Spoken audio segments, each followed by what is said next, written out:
Right around this time yesterday, the White House announced that President Obama prepares to visit the country of Israel for the first time in his presidency. In their last meeting at the White House in March, President Obama spoke with Israeli Prime Minister Benjamin Netanyahu in what has been described as a very tense encounter. So what are the Israelis hoping to hear from President Obama when he travels there? Danny Danon is chairman of Israel's Likud party and deputy speaker of the Knesset, the Israeli Congress. Mr. Danon, thanks for being here.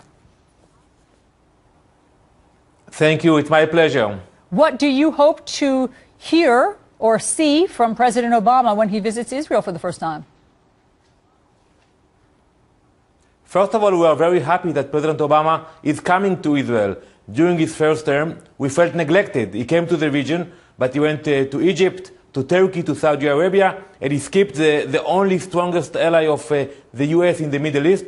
So we're happy that he is coming to Israel. And we will discuss with him the issues, the challenges that we are facing, mainly the issue of Iran. I think it is about time to take action, and we need to know that the U.S. is standing with Israel together, facing the threat coming from Iran. What do you think took so long for President Obama to go to Israel? I think he made a mistake, and by coming to Israel so soon, he's actually saying, I know I need to have a different approach. I cannot dictate my vision in the Middle East. I will have to do it differently. And by coming to Israel, speaking to the Israeli people, I think it is a very smart move by the president because he lost a lot of credit among the Israelis during his first term. So actually we're starting a new period today between Israel and the White House.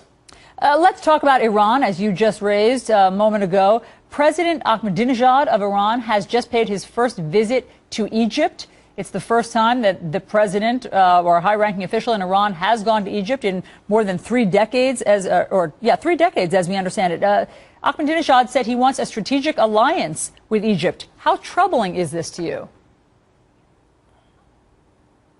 We are very disturbed. We're looking at the pictures and we ask ourselves what the Egyptians are thinking, where they are heading. In one hand, they're coming to the U.S., they're asking for a lot of money, American taxpayers' money, for weapons, for other things they want to buy. On the other hand, they have a strong relationship with Iran.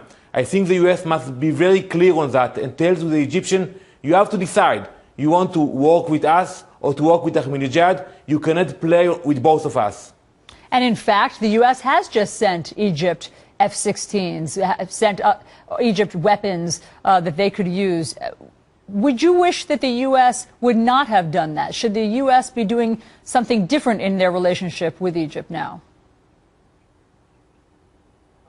Absolutely. I think we need to look at Syria today and to see the instability in the region and to know that when you want to give somebody a support in the Middle East, you have to watch very carefully where it will go. Those weapons and aircraft, nobody knows whether they will be used against Israel or maybe even one day against the U.S. So yes, you can support them and maybe you should support them, but give them food, give them humanitarian support, but don't give them the technology and the weapons that maybe they will use against Israel in the near future.